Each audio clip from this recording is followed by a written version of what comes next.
Let's get right into it today. We're going to do the chainless double crochet.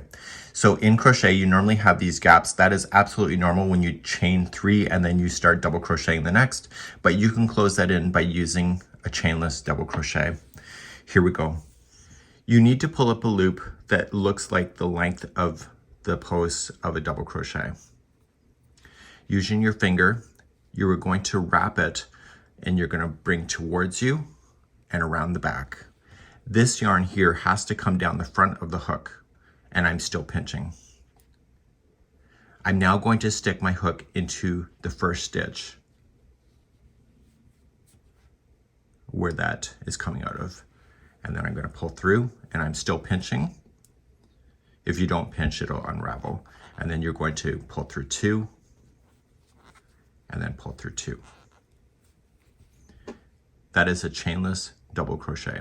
Let me show you a few more times. Okay, let's go a bit slower. So we're going to pull up to the length of what the height of a double crochet is probably like. Use your finger and pinch hard down on there. Rowboat and bring it around so this is coming over the front of the hook. Go for the first stitch where that is coming out of. Pull through 2, and once you pull through that 2, you can pretty much let that go and pull through the final 2. Let's show you again. Okay, here we go. We're going to pull up a loop. That's the height of a double crochet. Pinch, rowboat towards you so that this is coming down the front. You should see a gapping space. Going into the first stitch,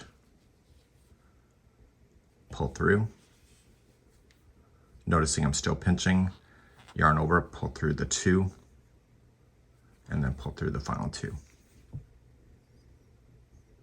And one more time. Pinch and rotate around, going into the first stitch. Pull through the 2. You can let go and pull through the final 2. This is a chainless double crochet, which gets rid of the gaps on the edges of your blanket. Hopefully you enjoyed.